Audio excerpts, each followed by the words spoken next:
Hi friends, ഹോംലിമീൽക്കോട്ടിൻ്റെ പുതിയൊരു വീഡിയോയിലേക്ക് എല്ലാവർക്കും സ്വാഗതം. ഇന്ന് നമ്മൾ ചെയ്യാൻ പോകുന്നത് ഒരു ചിക്കൻ ദം ബിരിയാണിയാണ്. വിറകടുപ്പ് കത്തിക്കാതെ തന്നെ നമ്മുടെ കയ്യിലുള്ള കുക്കറും പാത്രങ്ങളും ഗ്യാസ് സ്റ്റവ് ഉപയോഗിച്ചിട്ട് എന്നാൽ ടേസ്റ്റ് ഒട്ടും കുറയാതെ തന്നെ എങ്ങനെ നല്ലൊരു ചിക്കൻ ദം ബിരിയാണി റെഡിയാക്കി എടുക്കാൻ നമുക്കിന്ന് കാണാം. അതിനുമുമ്പ് ചാനൽ ആദ്യമായിട്ട് കാണുന്നവരാണെങ്കിൽ സബ്സ്ക്രൈബ് ചെയ്യാൻ മറക്കരുത്. അപ്പോൾ നമുക്ക് സ്റ്റാർട്ട് ചെയ്യാം. ആദ്യം എന്തൊക്കെയാണ് ഇൻഗ്രീഡിയൻസ് നോക്കാം. ആദ്യം ചോറ് വേവിച്ചെടുക്കാനായിട്ട് കുറച്ച് നെയ്യ്, 1/2 ടീസ്പൂൺ കുരുമുളക്, 1/2 ടീസ്പൂൺ പെരിഞ്ജീരകവും ചെറിയ ജീരകവും കൂടിയത്, 1/2 ടീസ്പൂൺ കസ്കസ്, 3 ഏലക്കായ, 3 കരയാമ്പൂ, 3 കറുവപ്പട്ട, 1 പീസ് ജാതിപത്രി, 30 ഗ്രാം ഉണക്കമുന്തിരി, 30 ഗ്രാം കാഷ്യൂ, ചെറുതായിട്ട് അരിഞ്ഞ 1 ബൗൾ ക്യാരറ്റ്, ഒരു ചെറിയ ബൗളിൽ കുറച്ച് പൈനാപ്പിൾ കഷ്ണങ്ങൾ, അത് ഓപ്ഷണലാണ്, ഉണ്ടെങ്കിൽ മാത്രം എടുക്കാം, ഒരു ചെറുനാരങ്ങയുടെ നീര് പിഴിഞ്ഞെടുത്തത്, വളരെ കനം കുറച്ച് നീളത്തിൽ അരിഞ്ഞെടുത്ത ഒരു വലിയ സവാള, കുറച്ച് മല്ലിയിലയും പുതിനയിലയും, 1 കിലോ ബിരിയാണി അരി, അത് നിങ്ങൾക്ക് ഇഷ്ടമുള്ള ഏതരി വേണമെങ്കിലും എടുക്കാം. ഇനി ചിക്കൻ വഴച്ചാനായിട്ട് 1.5 കിലോ ചിക്കനാണ് എടുത്തിരിക്കുന്നത്. അതിലേക്ക് ഒരു 8 സവാള കനം കുറച്ച് ചെറുതായിട്ട് അരിഞ്ഞത്, ഒരു 5 കുടം വെളുത്തുള്ളി ചതച്ചത്, ഒരു 4 മീഡിയം പീസ് ഇഞ്ചി ചതച്ചത്, 4 വലിയ തക്കാളി കനം കുറച്ച് ചെറുതായിട്ട് അരിഞ്ഞത്, ഒരു 10 പച്ചമുളക് നീളത്തിൽ അരിഞ്ഞത്, വഴറ്റാൻ ആവശ്യമായിട്ടുള്ള ഓയിലോ വെളിച്ചെണ്ണയോ ഏത് വേണമെങ്കിലും എടുക്കാം, 1/2 ടീസ്പൂൺ മഞ്ഞൾപ്പൊടി, 2 ടീസ്പൂൺ ബിരിയാണി മസാല, 1.5 ടീസ്പൂൺ മല്ലിപ്പൊടി, 2 ടീസ്പൂൺ കുരുമുളക് പൊടി, 1 ബൗൾ തൈര്. ആദ്യം നമ്മൾ ബിരിയാണിയുടെ ചോറാണ് റെഡിയാക്കാൻ പോകുന്നത്. അപ്പോൾ കുക്കിംഗ് സ്റ്റാർട്ട് ചെയ്യുമ്പോൾ തന്നെ അരി നന്നായിട്ടൊന്ന് ക്ലീൻ ചെയ്ത് കഴുകി 2-3 വട്ടം കഴുകി കുറച്ച് വെള്ളത്തിലൊന്ന് കുതിർത്താനായിട്ട് ഇടാം. ഇനി നമുക്ക് കുക്കർ എടുത്തിട്ട് അത് ചൂടായി കഴിയുമ്പോൾ അതിലേക്ക് ഒരു 1.5 ടീസ്പൂൺ നെയ്യ് ചേർത്ത് കൊടുക്കാം. ആദ്യം നമുക്ക് കാഷ്യും കിസ്മിസും സവാളയ്ക്ക് ഒന്ന് വറുത്തിട്ട് മാറ്റി വയ്ക്കണം. അപ്പോൾ അതിനായിട്ട് ആദ്യം തന്നെ ഒരു 30 ഗ്രാം കാഷ്യൂ ഇതിലേക്ക് ചേർത്ത് വറുത്ത് മാറ്റി വയ്ക്കാം. കാഷ്യൂ ചേർത്ത് കൊടുക്കുന്നുണ്ട്. ഒരു 2 മിനിറ്റ് ഒന്ന് ഇളക്കിയതിന് ശേഷം ഇതിൻ്റെ കൂടെ തന്നെ നമുക്ക് കിസ്മിസ് ചേർത്ത് കൊടുക്കാം, ഉണക്കമുന്തിരി. ഇത് രണ്ടും കൂടി മിക്സ് ചെയ്ത് ഫ്രൈ ആയി റെഡിയായി കഴിയുമ്പോൾ അതൊരു ബൗളിലേക്ക് മാറ്റി വെച്ചിട്ട് സവാള ഒന്ന് ഫ്രൈ ആക്കി എടുക്കാം. പെട്ടെന്നൊന്ന് ആയി കിട്ടാൻ വേണ്ടി കുറച്ച് ഓയിലും കൂടി ചേർത്ത് കൊടുക്കാം. ഇനി അതൊരു ബൗളിലേക്ക് മാറ്റി വയ്ക്കാം. അടുത്തായിട്ട് സ്പൈസാണ് വറുത്തെടുക്കേണ്ടത്. അതിനായിട്ട് 1 ടീസ്പൂൺ നെയ്യ് കൂടി ചേർത്ത് കൊടുക്കുന്നുണ്ട്. ഇതൊന്ന് ചൂടായി വരുമ്പോൾ നമ്മൾ ആദ്യം എടുത്ത് വെച്ചിരിക്കുന്ന സ്പൈസസിൻ്റെ കൂടെ തന്നെ ഒരു കഷ്ണം താക്കോലവും ഒരു ചെറിയ കഷ്ണം ജാതിക്കയുടെ കുരുവും ഒരു ബേ ലീഫ് കൂടി ചേർത്ത് കൊടുത്താൽ നന്നായിരിക്കും. എൻ്റെ എല്ലാം തീർന്നിരിക്കുന്നതുകൊണ്ടാണ് ഞാനത് കാണിക്കാതിരുന്നത്. നല്ല പൊട്ടലും ചീറ്റിലൊക്കെ ഉണ്ടാവും കേട്ടോ, മുഖമൊക്കെ മാറ്റി പിടിക്കുക. ഇനി ഇതിലേക്ക് ക്യാരറ്റ് ചെറുതായിട്ട് അരിഞ്ഞ് ചേർത്തിട്ട് നന്നായിട്ടൊന്ന് വഴറ്റിയെടുക്കാം.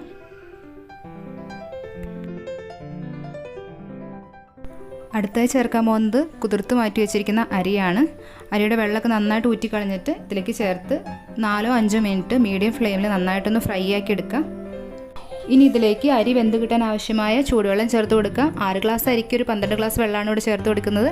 കുക്കറിൽ വയ്ക്കുമ്പോൾ എപ്പോഴും കറക്റ്റ് വെള്ളം തന്നെ ആവാൻ ശ്രദ്ധിക്കുക. ഇനി ഇതിലേക്ക് ആവശ്യത്തിന് ഉപ്പ്, ചോറ് ഒട്ടിപ്പിടിക്കാതിരിക്കാൻ വേണ്ടിയിട്ട് 1 ടീസ്പൂൺ ചെറുനാരങ്ങ നീര്, നല്ല ടേസ്റ്റിന് വേണ്ടിയിട്ട് 1 ടീസ്പൂൺ നെയ്യ്, നല്ല സ്മെല്ല് കിട്ടാൻ വേണ്ടിയിട്ട് കുറച്ച് പൈനാപ്പിൾ കഷ്ണങ്ങൾ. നന്നായിട്ടൊന്ന് ഇളക്കണം. ഉപ്പൊക്കെ ഈ സമയത്ത് നോക്കാം. ഉപ്പ് കുറച്ച് മുന്നിട്ട് നിൽക്കാൻ തന്നെ ശ്രദ്ധിക്കുക, എന്നാൽ മാത്രമേ ആവശ്യത്തിന് ഉപ്പ് ഉണ്ടാവത്തുള്ളൂ. ഇനി നമുക്കൊന്ന് മൂടി വെച്ചിട്ട് മീഡിയം ഫ്ലെയിമിൽ ഒരു വിസിലടിക്കാൻ വെയിറ്റ് ചെയ്യാം. കുക്കർ വിസിലടിക്കാൻ വേണ്ടിയിട്ട് മറ്റൊരു സ്റ്റൗവിലേക്ക് മാറ്റി വെച്ചിട്ടുണ്ട്. അതേസമയം തന്നെ ഒരു ചുവട് കട്ടിയുള്ള പാത്രം എടുത്തിട്ട് അതിലേക്ക് ആവശ്യത്തിന് ഓയിൽ ഒഴിച്ച് കൊടുക്കാം. ഇനി അതിലേക്ക് ഒരു 10 പച്ചമുളക് ഇട്ട് വഴറ്റിയെടുക്കുന്നുണ്ട്. മുളക് പൊടി ചേർക്കാത്തതുകൊണ്ടാണ് ഇത്രയും പച്ചമുളക് എടുത്തത്. അതിലേക്ക് 8 സവാള ചെറുതായിട്ട് കനം കുറച്ച് അരിഞ്ഞത് എടുത്ത് നന്നായിട്ടൊന്ന് വഴറ്റിയെടുക്കാം. ഇതൊന്ന് പെട്ടെന്ന് വഴറ്റി കിട്ടാൻ വേണ്ടിയിട്ട് കുറച്ച് ഉപ്പ് കൂടി ചേർത്ത് കൊടുക്കുന്നുണ്ട്. ഈ ഒരു സമയം ഇത് മൂടി വയ്ക്കാതെ കുറച്ച് തീയൊക്കെ കൂട്ടി വെച്ച് അടി പിടിക്കാതെ കുറച്ച് ഓയിലൊക്കെ ഒഴിച്ചു കൊടുത്ത് നന്നായിട്ടൊന്ന് ഇളക്കി കൊടുത്താൽ ഇത് വേഗം ഒന്ന് റെഡിയാക്കി കിട്ടും. ഈ സവാള ഏകദേശം കളറൊക്കെ മാറി വന്നിട്ടുണ്ട്. ഇനി ഇതിലേക്ക് തക്കാളി ചേർത്ത് കൊടുക്കാം.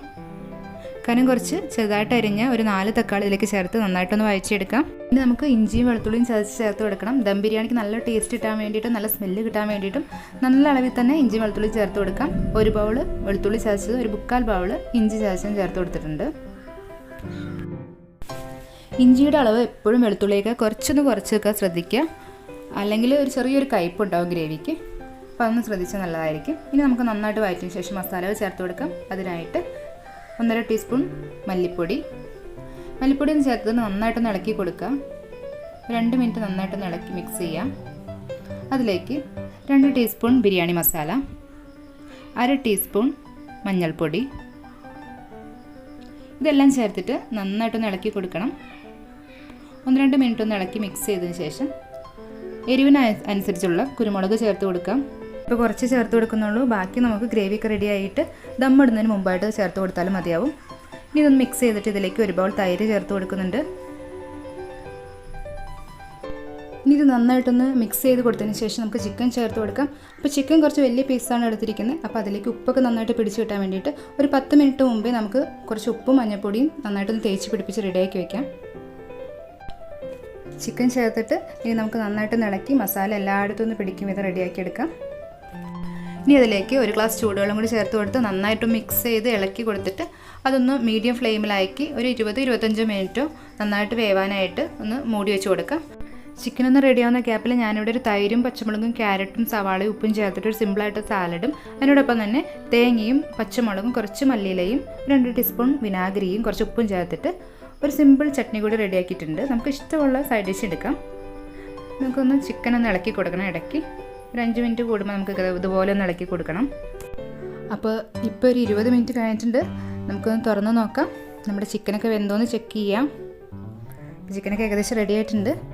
ഈ വെള്ളമൊന്നും കണ്ട് പേടിക്കേണ്ട. ഒരു 10 മിനിറ്റ് ദമ്മി കിടക്കുമ്പോഴത്തേക്കും വെള്ളമൊക്കെ വറ്റി നല്ല റെഡിയായി കിട്ടും. ഇനി ഇതിൻ്റെ മേലേക്ക് കുറച്ച് പുതിനയിലയും മല്ലിയിലയും കൂടി ചേർത്തിട്ട് ഇതൊന്ന് ഓഫ് ചെയ്ത് മൂടി വയ്ക്കാം. ആ സമയം നമുക്ക് പോയിട്ടൊന്ന് ചോറ് വെന്തോന്ന് നോക്കണം. വിസിലടിച്ച് ഇവിടെ റെസ്റ്റ് ചെയ്യാൻ വെച്ചേക്കുമായിരുന്നു. അതൊന്ന് തുറന്ന് നോക്കിയപ്പോൾ ഫുൾ വിസിലൊക്കെ പോയിട്ടാണ് തുറന്ന് നോക്കിയത്. ചോറൊക്കെ വെന്ത് കിട്ടിയിട്ടുണ്ട്. ഇനി നമുക്ക് ദമ്മിടാനായിട്ട് റെഡിയാക്കാം. ദമ്മിടാനായിട്ട് നമ്മൾ റെഡിയാക്കിയിരിക്കുന്ന ചോറും ചിക്കൻ മസാലയും കൊള്ളുന്ന അത്യാവശ്യം വലിയൊരു പാത്രം തന്നെ എടുത്തിട്ട് അതിലേക്ക് കുറച്ച് നെയ്യ് ഇട്ടിട്ട് എല്ലായിടത്തും തേച്ച് പിടിപ്പിക്കുക. അതിലേക്ക് നമുക്ക് ആദ്യം തന്നെ ചിക്കൻ ഗ്രേവി ഇട്ട് കൊടുക്കാം. ഇനി ഇതിൻ്റെ മേലോട്ട് നമ്മൾ റെഡിയായിരിക്കുന്ന ചോറിൻ്റെ പകുതി എടുത്തിട്ട് അത് നന്നായിട്ടൊന്ന് നിരത്തി ഇതിൻ്റെ മേലോട്ട് ഇട്ട് കൊടുക്കാം.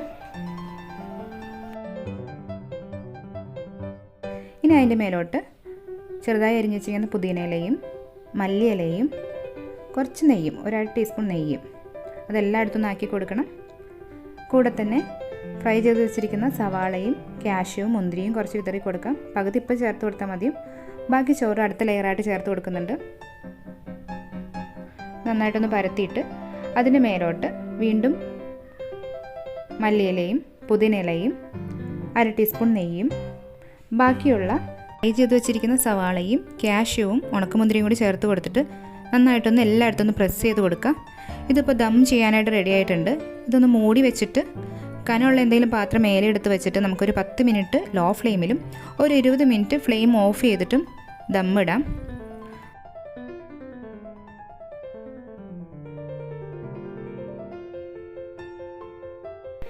ഇപ്പോൾ ഏകദേശം ഒരു അരമണിക്കൂർ കഴിഞ്ഞിട്ടുണ്ട്. നമുക്ക് ബിരിയാണി തുറന്ന് നോക്കാം. തുറന്നപ്പോൾ തന്നെ നല്ലൊരു സ്മെല്ലൊക്കെ വരുന്നുണ്ട്. നമുക്ക് പതുക്കെ ഒന്ന് മാറ്റി നോക്കാം. ആദ്യം ഉണ്ടായിരുന്ന വെള്ളമൊക്കെ വറ്റിയിട്ട് ഗ്രേവിയൊക്കെ നല്ല സെറ്റായിട്ടുണ്ടാവും. നമുക്കിത് സെർവ് ചെയ്യാനായിട്ട് റെഡിയാക്കാം. അപ്പോൾ വീഡിയോ ഇഷ്ടപ്പെട്ട ലൈക്ക് ചെയ്യാനും ട്രൈ ചെയ്തിട്ട് ഫീഡ്ബാക്ക് പറയാനും മറക്കരുത്. തീർച്ചയായിട്ടും എല്ലാവർക്കും ഇഷ്ടപ്പെടും. അപ്പോൾ മറ്റൊരു വീഡിയോയുമായി വീണ്ടും കാണും വരെ it's me Neethu Arun signing off. Tata bye bye, see you. Thank you. Take care.